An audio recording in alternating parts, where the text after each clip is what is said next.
สบายดีเพื่อนๆจากอาลีฟาร์มเนาะอาลีฟาร์มกับมาทรงเครื่องคือเก่าเจ้าเนาะมือพิเศษมื้อนี้แน่แดง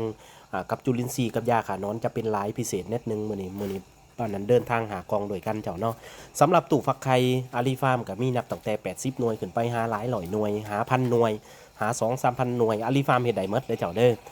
ส่วนว่าเกรดของมันก็จะจัดเป็นหมวดเป็นหมู่เกรด A เกรด B เกรด C เกรด D สื่อนำอาลีฟาร์มนี่อาลีฟาร์มบ่จกตาเจ้าเป็นหยังจังว่าจังสั่นเฮาเฮ็ดเป็นหมวดหมู่ให้คักแน่ความจริงแล้วอาลีฟาร์มสามารถเฮ็ดแบบแปะๆเอาได้เจ้ายกตัวอย่างเฮาเฮ็ดเป็นเกรดเดียวแล้วก็ไล่ราคาใส่เกรด A เลยก็ได้เปลี่ยนเอาพัดลมจีนมาใส่แล้วก็เฮ็ดแปะๆเป็น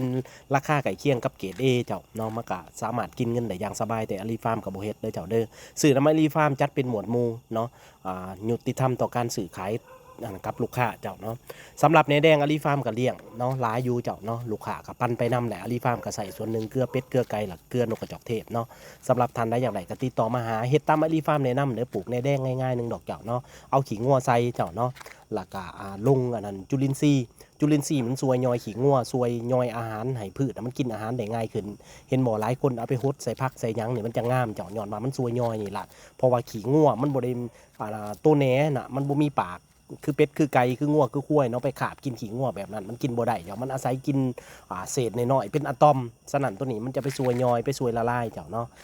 แล้วก็ต่อมาอันที่ขาดบ่ได้แท้ๆก็คือยาขานอนเจ้าเนาะหามขาดเด็ดขาดเจ้าเนาะสุดที่1สุดที่2งาม3 4หาขึ้นไปละเริ่มละเจ้ามันจะมาเป็นหมู่เป็นพวกนอนนี่เจ้าเนาะมีเท่าใดก็บ่ยั่งเจ้าเนาะเพราะว่าอาลีฟาร์มก็เคยเสียเงินซื้อแนวพันธุ์อันนั้นแน่แดงนี่หลายเติบเจ้าเนาะอาลีฟาร์มนี่บอก จันเป๊ะๆเลยเจ้าเนาะมาซื้อน้ำมันรีฟาร์มบ่ต้องมาซื้อหอบ2หอบ3เจ้าเนาะสามารถเอาไปขยายเองได้ตลอดเวลาเลยเจ้าเนาะ